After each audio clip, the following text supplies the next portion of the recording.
할렐루야, 반갑습니다. 우리 수요일 오전 예배 하나님께 드리도록 하겠습니다. 찬송가 273장입니다. 함께 찬송 드립니다. 나 주를 멀리 떠났다. 우리 함께 찬송합시다. 나 주를 멀리 떠났다.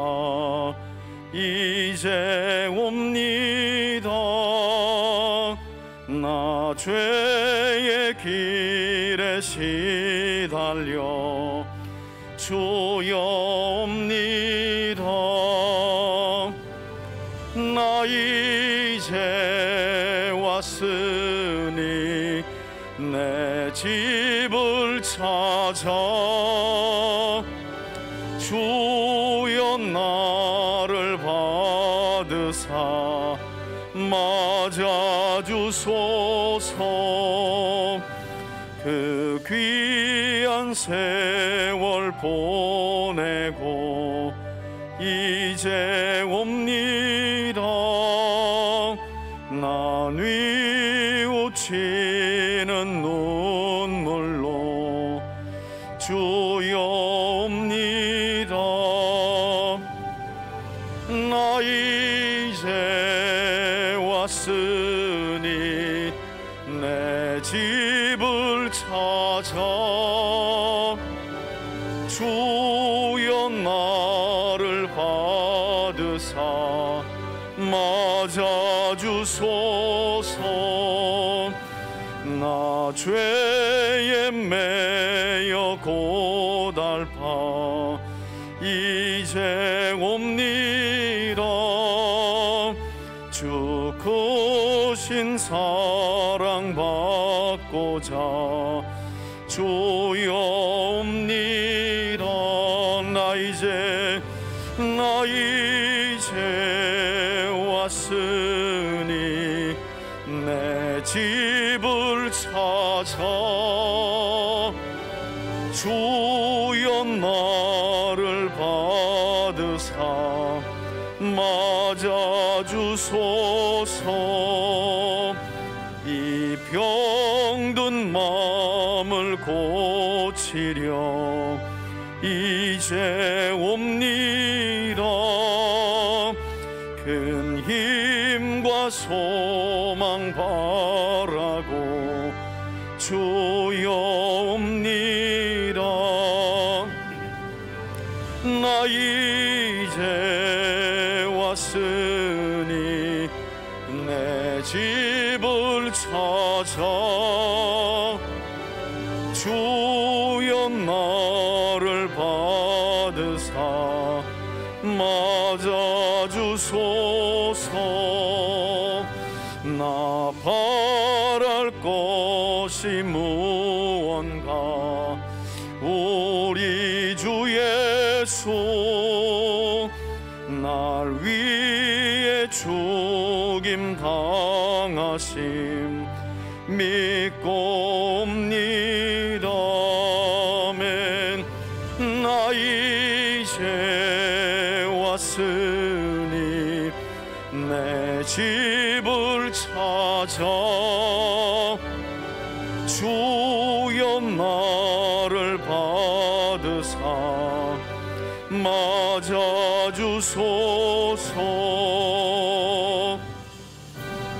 아멘.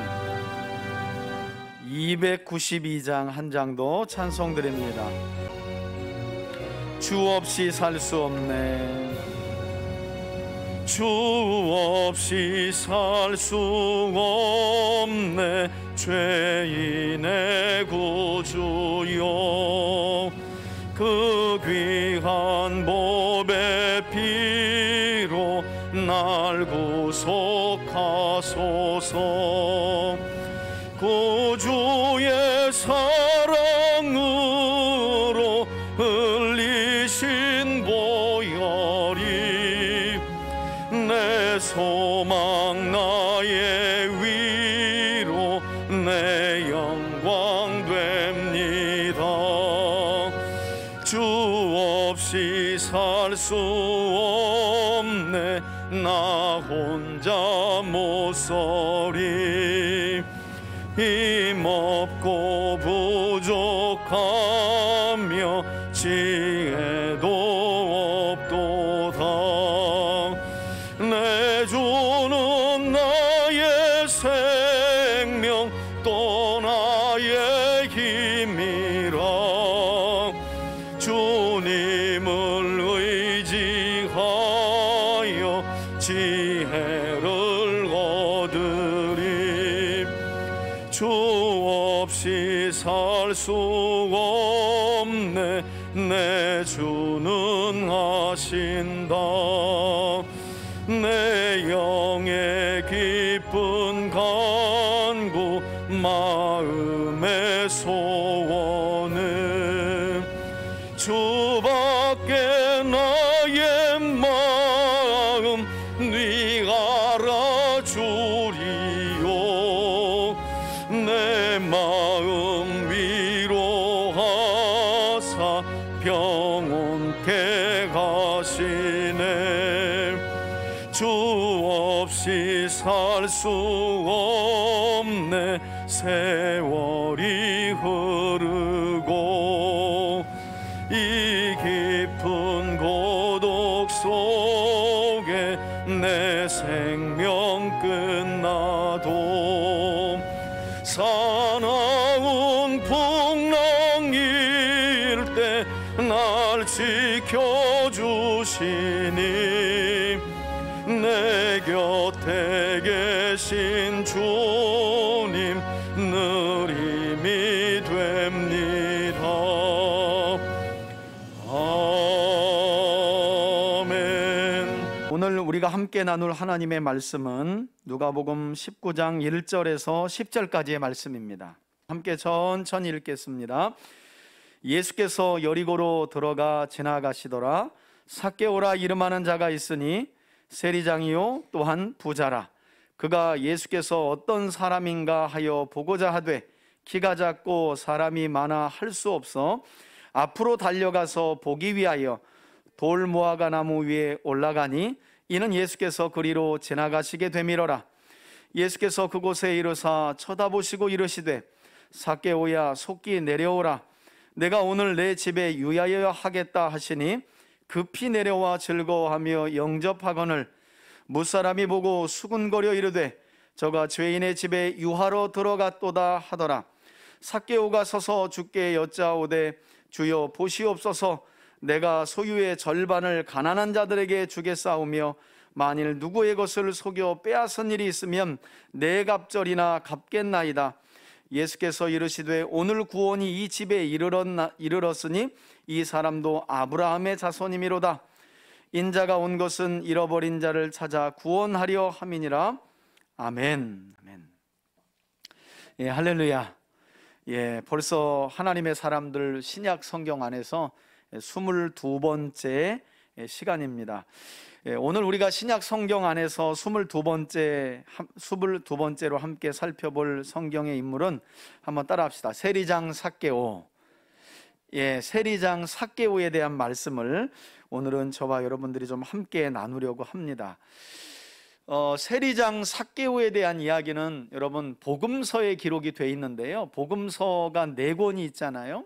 그 가운데서도 좀 특이한 점은 이 삭개오에 관한 이야기는 마태복음에도 없고 마가복음에도 없고 요한복음에도 없고 유일하게 누가복음 안에만 기록이 되어 있는 것을 볼 수 있습니다. 이것은 어떤 점에서 누가복음을 기록한 의사 누가가 누가복음의 서두에서 스스로 밝혔던 것처럼 예수님의 공생애에 관한 많은 이야기들을 이미 복음서에 누군가 다 기록했지만 나는 또다시 자세히 미루어 살핀 후에 이 누가복음을 기록했다라고 말한 것처럼 어쩌면 이 의사 누가의 노고 그리고 수고의 결과로 저와 여러분들이 예수님의 공생애에 있었던 이 삭개오의 이야기를 빠뜨릴 뻔했는데 누가가 자세히 미루어 살핀 후에 기록했기 때문에 우리가 알 수 있는 내용이 되었다. 그래서 이것은 아주 귀한 의사 누가의 수고의 결과라고 볼 수 있습니다. 그런데 순전하다 또는 순수하다라는 이름의 뜻과는 달리 세리장 삭개오는 예수님을 만나기 전 어떤 삶을 살았는가? 여러분, 예수님 당시 이스라엘은 거대한 제국이었던 로마의 식민 통치를 받고 있었는데요, 삭개오는 로마가 이스라엘을 식민 통치할 때 앞잡이 역할을 했었던 사람입니다. 특히 삭개오는 이스라엘 땅에서 많은 사람들이 오갔던 교통의 요충지와도 같은 여리고에서 세금을, 그것도 동족인 이스라엘 백성들에게 징수해서 로마 정부에 바치는 세리 중에서도 우두머리, 그래서 삭개오는 그냥 세리가 아니라 뭐라고 말해요? 세리장이었다라고 성경은 말씀해요. 우리로 말하면 일제시대 때 이 팔에 완장차고 순사 역할이든지 아니면 일본 총독부에서 이렇게 앞잡이 역할을 했던 친일 행적을 벌인 그런 사람과 같겠죠. 그런데 여러분, 한 가지 우리가 좀 그 당시로 돌아가 보면 사실 개인도 누군가의 노예나 종이 되면 자신의 정체성을 이렇게 잃어버리기가 쉽잖아요. 그런데 하물며 한 나라 전체가 큰 제국의 속국으로 넘어갔다, 그런 상황 중에 뭐 인간성 찾고 도덕과 윤리적인 삶을 고민하며 민족의 정체성을 고민하며 살기란 아마 쉽지 않았을 거예요.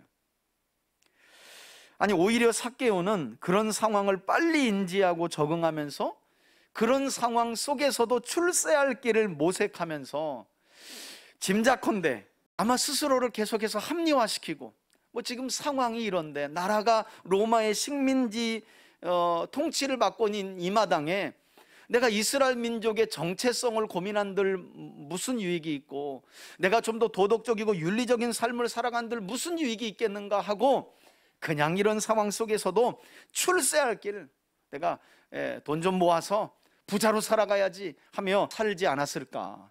그러니 보통 세리도 아니고 세리장에까지 올라가는 권세를 그가 가졌던 것이 아닌가 하는 생각을 해봐요. 문제는 이처럼 동족인 이스라엘 백성들을 대상으로, 그것도 정해진 세금 이상을 착복해서 부를 축적했던 이 세리들을 예수님 당시 이스라엘 백성들은 창녀와 동급으로 여겼고요, 미워하는 정도가 아니라 증오했다고 성경은 말씀하고 있어요. 그래서 복음서를 열어보면 세리와 늘 함께 따라다니는 수식어, 특별히 누가복음을 보면 그런 특징이 아주 다분하게 나와 있는데요, 세리하고 나오면 항상 늘 함께 죄인이 함께 했다라고 말해요. 그러니까 이스라엘 사회에서 예수님 당시에 죄인의 대명사 하면 어떤 직업으로? 세리예요, 세리. 왜냐하면 동족을 대상으로 피를 빨아먹고 세금을 아주 많이 걷어서 일부는 로마 정부에, 그리고 일부는 자기가 호의호식하는데 사용했기 때문에. 여러분, 식민지 지배를 받고 있었을 이스라엘 백성들의 삶이 얼마나 고통스러웠을까. 그런데 그렇게 고통받고 있는 동족의 살에 이 빨대를 꽂고 피를 또 빨아먹었던 그런 사람이 바로 세리였다는 거예요. 그런데 삭개오는 그런 세리들의 우두머리죠. 그런 당시에 이스라엘 사회와 삭개오의 삶을 생각해 보면 어떤 점에서 삭개오의 삶이란, 오늘 본문에 그렇잖아요. 세리장이었고 그는 큰 부자였다. 남들이 보기에는 겉으로 화려해 보이고 권세도 있었겠지요. 예, 세금을 징수해서 로마 정부에 바쳤을 테니까 뭐 혼자 다녔겠어요? 수행 비서와 여러 사람들이 함께 다니는 그런 권세 있는 자리였을 텐데 남들이 보기에 그랬겠죠. 그러나 한편으로 보면 매일매일 부자가 되기 위한 일념으로 그는 이스라엘 백성이었음에도 불구하고 자기 신앙의 양심의 소리까지 죽여가면서 악착같이 돈을 모아 결국 큰 부자는 되었는데, 오늘 전체적인 내용을 보면 그것으로 만족을 못했던 것 같아요. 세리장 하면 출세한 사람들 중에 출세한 거요. 더욱이나 돈도 많이 모아 큰 부자가 되었다잖아요. 그런데 오늘 전체 이 삭개오의 이야기를 보면 많은 돈도 얻고 큰 권세도 얻었던 삭개오는 늘 외롭고 쓸쓸했던 것으로 보여요. 그래서 많은 것을 가졌지만 그것으로 인해 행복하지 않았던 것으로 보여요. 그가 그 모든 가진 것으로 인해 만족했다라면 굳이 체면불구하고 돌무화과 나무로 키가 작아서 올라가서, 자기 체면이 있지, 거기까지 올라가서 예수님을 만나려고 했을까? 왜 그가 메시아를 만나려고 그처럼 체면불구하고 돌무화과 나무로 올라갔을까? 돈으로도 채워지지 않고 그가 누리고 있었던 권세로도 만족이 안 되는 그 영혼 깊숙이 근본적인 문제, 죄에 대한 문제, 구원에 대한 갈망, 그것이 결국 그를 돌무화과 나무로 올라가게 하는. 그래서 신약 성경에 보면 모든 사람들의 마음 안에 하나님을 찾을 만한 그런 것들을 하나님이 놓아두셨다 그러잖아요. 그래서 그렇게 잘 하나님을 찾은 사람들은 신앙생활을 하는 것이고, 그렇지 않은 사람들은 하나님이 아닌 것들을 하나님으로 여기면서 살아가게 되죠. 여러분, 그런데 이렇게 외롭고 쓸쓸한 마음으로, 그래서 어쩌면 삭개오는 더욱더 돈에 집착했을 가능성이 많아요. 그런 삭개오가 어떤 소문을 듣게 되느냐? 이미 이스라엘 백성들 가운데 구약에 예언된 메시아로 소문난 나사렛 예수님이 예루살렘으로 올라가시기 위해 여리고를 지난다는 소문을 듣게 된 거죠. 여러분, 삭개오의 이야기가 중요한 것은 앞뒤 본문 안에서 삭개오의 이야기의 위치가 어떤 위치를 차지하고 있는가를 봐야 되는데요, 오늘 삭개오의 이야기 바로 이후에 어떤 이야기가 이어지냐면, 예수님이 예루살렘에 들어가셔서 이제 마지막 한 주간의 공생의 사역을 보내시고 십자가에서 못 박혀 죽으세요. 그러니까 예수님의 마지막 공생의 한 주간이 남겨진 바로 그 직전에 예수님은 누구를? 삭개오를 만나신 거예요. 더욱이나 삭개오가 예수님을 만나기 위해, 또 만나는데 더 큰 소망을 가질 수 있었던 것은, 학자들이 그런 이야기를 해요. 여러분, 예수님의 제자들 중에 삭개오와 같은 직업군이 있었죠. 누구예요? 바로 세리 마태죠. 그래서 학자들은 그런 이야기를 합니다. 어떻게 세리장이었던, 당시 이스라엘 백성들이 그렇게 증오하고 혐오하고 미워했던 세리장이 예수님을 만날 생각을 했을까? 삭개오는 아마 그 소문을 들었던 것 같아요. 이스라엘 모든 사람들은 자신을 증오하고 미워하지만 메시아이신 예수님은 그렇게 이스라엘 백성들이 미워하고 증오하는 세리를 자기 제자로 받아주신 거예요. 마태를. 그 이야기를 듣고 아마 그 큰 소망을 가지고 예수님을 만나려고 돌무화과 나무로 올라갔던 것으로 보여요. 문제는 이때까지만 해도 삭개오는요, 예수님의 발걸음이 그냥 우연히 예루살렘으로 올라가기 위해 여리고를 지나는 줄 알았다는 거예요. 우리가 이 대목을 좀 중요하게 볼 필요가 있는데요, 여러분, 지금 예수님의 발걸음이 어땠을까를 한번 좀 생각해 보세요. 이제 예수님은 한 주간이 지나면 십자가에서 죄 있는 모든 사람들의 죄를 예수님의 한 몸으로 받으시고 저주의 십자가를 지시며 피 흘리시고 몸 찢기시는 고통을 당하세요. 그래서 실제로 십자가를 지시기 전 제자들에게 기도를 부탁하면서 땀방울이 핏방울 떨어지듯이 기도하셨다 그러잖아요. 그러니 한편으로 하나님의 약속을 십자가에서 완성해야 하는 사명감도 있지만, 여러분, 예수님도 우리와 같이 육신을 가지신 분인데 얼마나 고통스러웠겠어요. 그랬던 예수님의 그 무거운 발걸음, 그런데 놀라운 사실은 그 무거운 발걸음이 예루살렘을 향해 가는 중에도 예수님은 그냥 넋놓고 가시는 것이 아니라 하나님께서 예비하시고 예정하신 영혼들을 구원하시면서 예루살렘으로 올라가셨다는 거예요. 누구만 몰랐느냐? 삭개오만 모른 거죠. 그냥 우연히 예루살렘으로 올라가시기 위해서 여리고를 지나는 줄 알았어요. 그래서 어떤 분들은 이 삭개오 이야기를 하면서 어떤 이야기를 의도적으로 강조하느냐, 오늘 본문엔 4절에 기록된 것처럼, 봐라, 우리도 예수님을 만나기 위해서는 힘써 예수님을 찾아야 된다, 또 찾았다면 달려가는 열심도 있어야 하고, 예수님을 만나기 위해서는 삭개오처럼 체면불구하고 돌무화과 나무라도 올라가고자 하는 열심이 있어야 된다. 여러분, 이것이 틀린 말은 아니에요. 하나님을 믿기 위해서는 우리의 열심도 필요합니다. 그런데 우리가 기억해야 될 것은 뭐냐면요, 우리의 열심만으로 하나님을 만날 수 있거나 하나님의 구원이 우리 안에 완성되는 것은 아니라는 것을 우리가 기억해야 돼요. 많은 분들이 의도적으로 봐라, 체면불구하고 돌무화과 나무에 올라갔더니 구원을 받지 않았느냐라는 부분을 강조해요. 그러나 여러분, 이 말이 전혀 근거 없는 말은 아니지만 우리가 전체 이야기를 살펴볼 필요가 있어요. 오늘 본문에 나오는 이 세리장 삭개오가 받은 구원은 그가 열심히 하나님을 찾고 달려가서 돌무화과 나무로 올라가서 얻은 결과인가? 성경은 그렇게 말하고 있지 않아요. 여러분, 결론적인 이야기까지 10절 전체를 보게 되면 우리가 무엇을 보게 되느냐? 결국 세리장 삭개오와 구원자이신 예수님의 만남은 삭개오가 예수님을 찾아 만나려 하기 이전에 이미 구원자이신 예수님께서 삭개오를 하나님의 잃어버린 자라고 말씀하시면서 먼저 잃어버린 바 된 삭개오를 찾아오셔서 구원하셨다는 사실을 우리에게 강조하고 있다는 거예요. 누가 먼저인가? 이거 중요한 부분입니다, 여러분. 예수님이 먼저 삭개오를 찾아오신 거예요.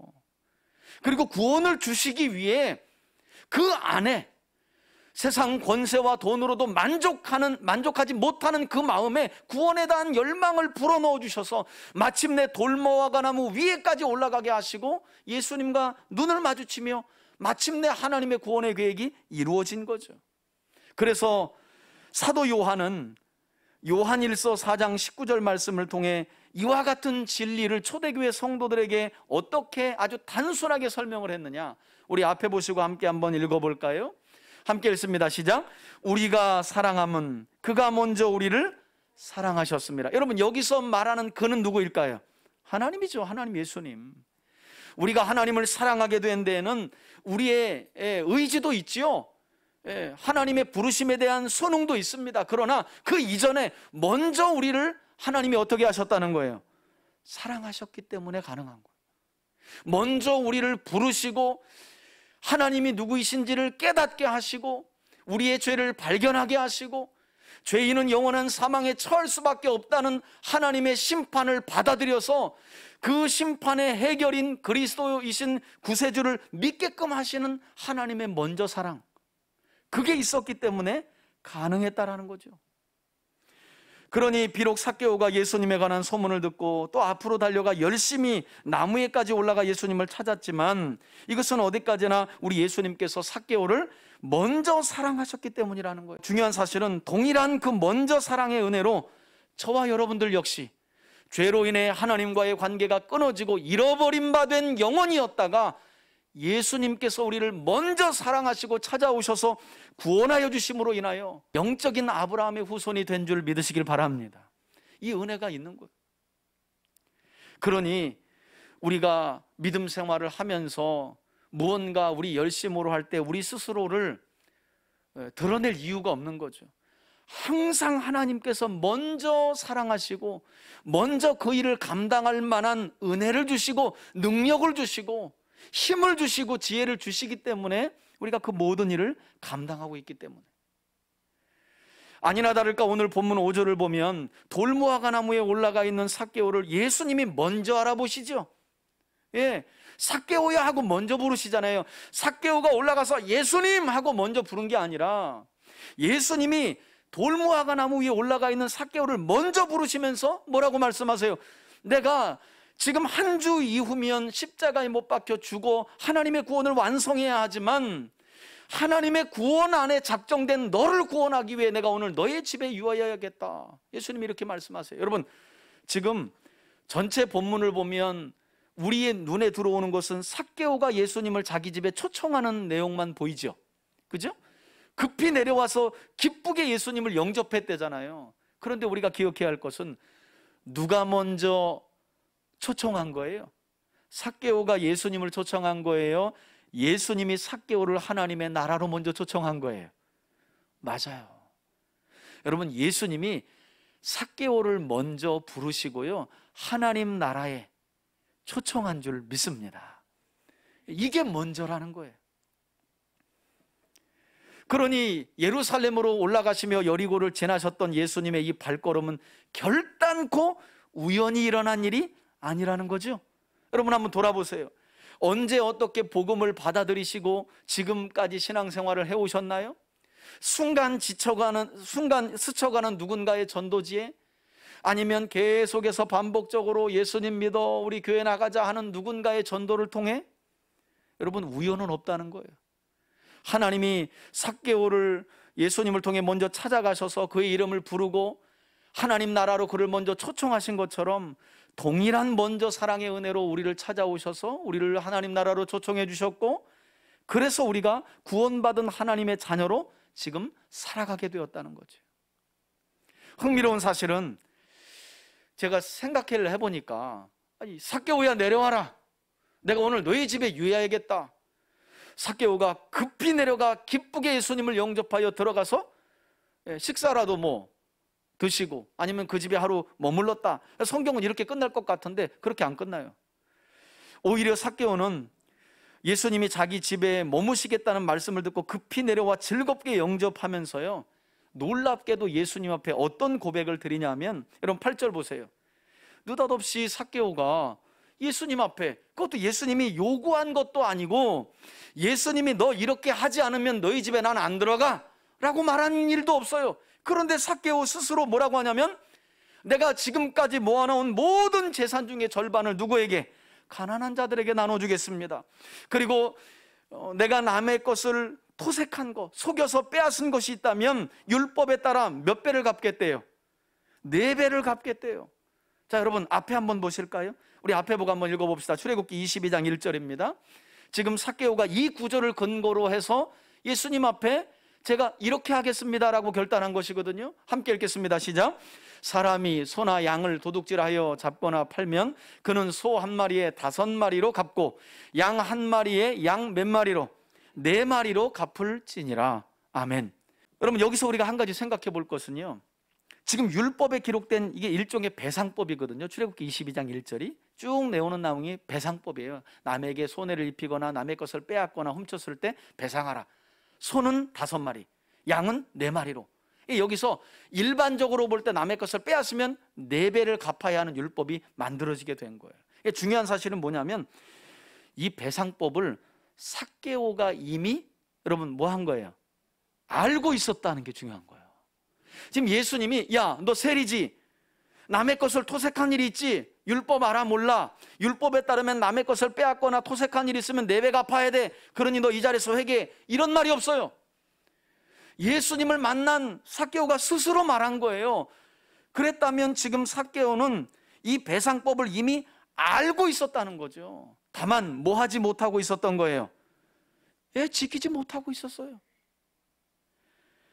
예수님을 만나기 전에는 그저 알고만 있었던 이 율법, 하나님의 말씀을 그가 진정으로 자신을 찾아오신 하나님의 아들 메시아이신 예수님을 만나고 나서 그는 그분을 통해 하나님 나라의 초청을 받고 나서야 알고 있었던 이 말씀을 이제 마침내 결단하고 순종하여 실천에 옮기는 변화의 모습을 보였다는 거예요. 제가 이 말씀을 통해 무엇을 깨닫냐면, 여러분 공부를 좋아해서 성경 공부 열심히 하시는 분들이 있습니다. 그런데 간혹 그런 분들이 있어요. 아는 것 자체를 기뻐하는 거예요. 많이 압니다. 그런데 그렇게 읽고 듣고 배우는 하나님의 말씀이 삶에 잘 작동을 못하는 분들이 계세요. 자기는 그렇게 착각할 수 있어요. 나는 하나님을 더욱 많이 알고 있고 풍성하게 알고 있다. 그런데 여러분 우리가 고민해 봐야 돼요. 과연 그것이 알고 있는 것인가? 오늘 삭개오가 그러잖아요. 예수님을 만나자마자 소유의 절반을 가난한 자들, 대단한 결단이죠. 그리고 율법에 따라서 남의 것을 빼앗은 일이 있다면 아니 당연하지, 세리인데 4배를 갚겠습니다. 이미 율법을 모르고 있던 것이 아니라 알고 있었다니까요. 그런데 인격적으로 예수님 하나님을 만나고 나니까 이제 그 말씀을 제가 실천하겠습니다. 그렇게 결단하고 실행에 옮기잖아요. 어떤 점에서 우리가 왜 많은 말씀을 읽고 듣고 배워가지만 그 말씀들을 삶 속에 온전히 살아내지 못할까? 그것은 근본적인 문제를 돌아봐야 된다는 거예요. 과연 나는 예수님을 인격적으로 성경에 기록된 이 예수님을 인격적으로 바르게 알고 믿고 있는가?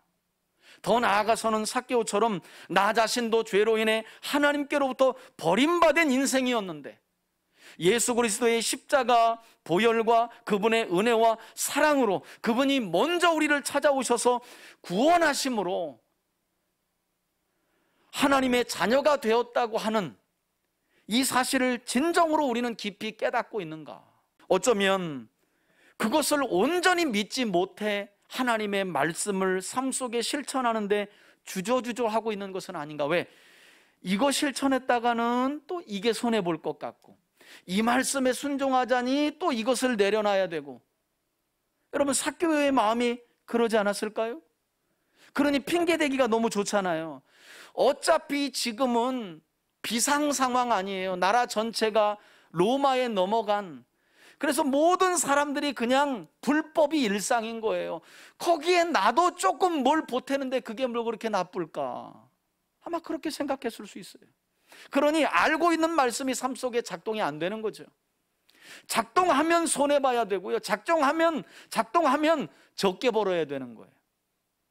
그러니 하나님의 말씀을 알고 있지만 내려놓는 거예요. 그러나 하나님이신 예수님을 딱 맞닥뜨리고 나서 내가 오늘 너희 집에 유해야 되겠다, 내가 너와 함께 할 거야, 이 말씀에 삭개오는요 모든 게 내려놔지고 허물어지기 시작한 거예요. 그리고 비로소 그동안 알고 있었던 말씀을 삶 속에 실천하겠다고 결단하죠. 여러분, 어떤 말씀이 여러분들 마음에 심겨졌을 때 고민과 갈등이 되죠? 그리고 그 말씀이 어떤 경우는 실천에 옮겨지고 어떤 경우는 실천에 옮겨지지 않아요. 그때 우리가 생각해 봐야 될 것이 예수님이 누구신가요? 내가 예수님을 어떻게 믿고 있었고 내가 어떤 과정 속에서 예수님을 만나 하나님의 자녀가 되었는가를 고민해 보시라는 거예요. 그러면요 그 말씀에 순종할 만한 능력을 하나님이 우리에게 주시는 줄 믿습니다.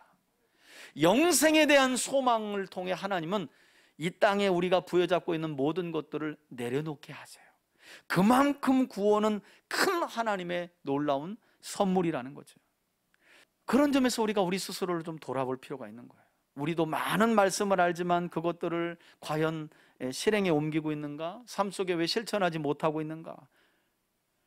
그래서 누가복음을 보면 아주 재미있는 그 문맥이 이어지는 거예요. 여러분, 이 삭개오 이야기 전에 누가복음 18장 18절 이후를 보면 어떤 내용이 앞서서 나오냐면 한 부자 관원 이야기가 앞서 나와요. 이 부자 관원 이야기가 어떤 내용이냐면 예수님을 찾아와서 영생을 어떻게 하면 얻을 수 있습니까? 예수님이 십계명 잘 지켜라. 이것들 잘 지키고 있는데요. 그랬더니 예수님이 그 부자 청년에게 하시는 말씀이 그래? 잘하고 있네. 그런데 네가 가진 좀 재물을 일부 팔아서 가난한 사람들에게 나누어 주고 너는 좀 나를 따랐으면 좋겠는데.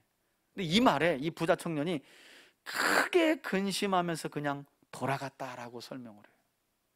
여러분, 이 부자 관원과 삭개오의 이야기는 매우 대조되는 이야기예요.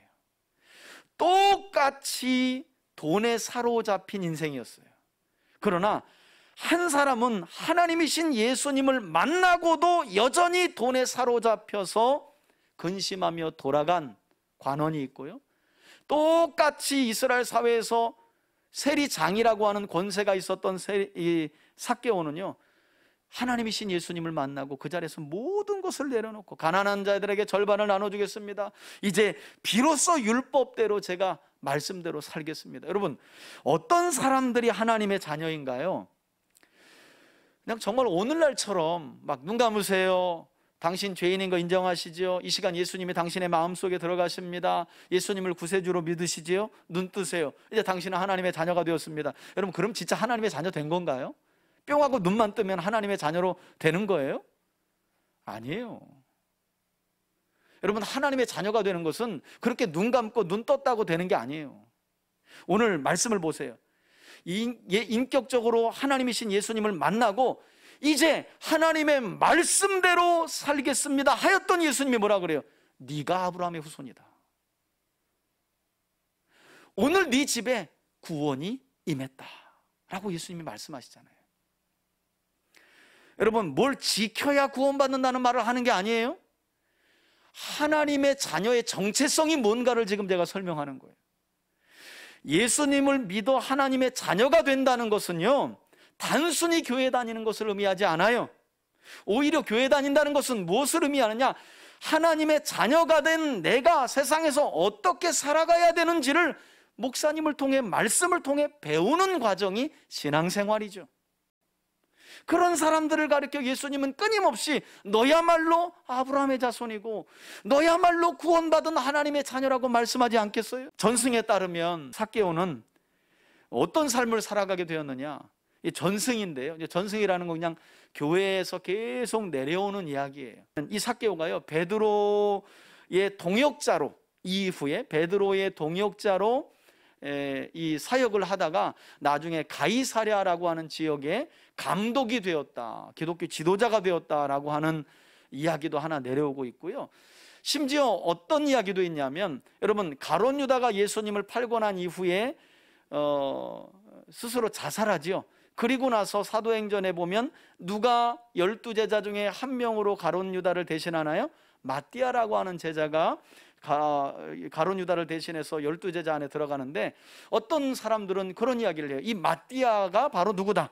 삭개오다라는 이야기도 전해 내려오고 있어요. 또 다른 일입니다. 만일 그랬다면 정말 대단한 사람이 된 거죠. 그죠? 그냥 막 예수님 자기 집에 모시려고 그냥 빈말로 그냥 막 절반 안 나눠줄 거 절반 가난한 사람들에게 나눠주겠습니다, 말씀대로 살겠습니다, 이게 아니었다는 거예요. 여러분, 세리장 삭개오는 이와 같이 예수님을 만난 이후로 외로운 부자의 삶에서 벗어나서 행복한 주님의 자녀로 회복되는 새로운 삶을 살게 되었는데요, 그는 이처럼 하나님의 말씀을 알고만 살아가는 그 마음속에 있는 탐욕과 욕심이 너무 커서 하나님의 말씀이 작동하지 않았던 그런 삶 속에서 마침내 하나님이신 예수님을 만나고 나서 그야말로 구원받은 아브라함의 후손답게 하나님의 말씀을 삶 속에 실천하는 새로운 삶을, 천국 백성 삶을 살게 되었다는 거예요. 저는 오늘 이 삭개오의 이야기를 통해서 우리 3대 가족 모두가 삭개오처럼 여러분 예수님을 깊이 만나는 은혜가 여러분들에게 있길 주의 이름으로 축원해 드립니다. 그러므로 이제는 하나님의 말씀을 온전히 순종하고 실천함으로 더 이상 내가 구원 받았나 못 받았나 일생에 이런 고민하지 마시고요. 여러분, 구원은 우리의 노력으로 주어지는 것이 아니라 이미 우리를 찾아오셔서 먼저 사랑하신 하나님의 사랑이 구원의 근거가 되는 줄 믿으시길 바랍니다. 그렇게 먼저 사랑받은, 그래서 구원받은 우리에게 하나님은 뭘 요구하신다고요? 하나님의 말씀을 삶 속에 실천하며 살아가는 그런 사람이야말로 진짜 영적인 아브라함의 후손이죠. 저는 우리 3대 가족 모두가 이처럼 오늘 이후를 기점으로 정말 배운 말씀을 힘써 삶 속에 실천하고 순종해 나아가는 영적인 아브라함의 후손으로 복된 삶을 살아가시길 주의 이름으로 축원해 드립니다. 아멘. 이제는 우리 주 예수 그리스도의 은혜와 하나님 아버지의 사랑과 성령의 교통하심이 오늘도 우리 자신이 죄로 인해 하나님께 잃어버린 바 되었다가 우리를 먼저 찾아오셔서 구원해 주신 하나님의 은혜로 하나님의 자녀가 되었다는 사실을 확신하고 믿음으로 아브라함의 후손된 우리의 정체성을 확신하며 이제 말씀을 삶 속에 온전히 순종해 나아가길 소원하고 결단하는 우리 성도들 머리머리 위에, 그리고 성도들의 가정과 우리 교회 위에 이제로부터 영원토록 함께 계실지어다. 아멘.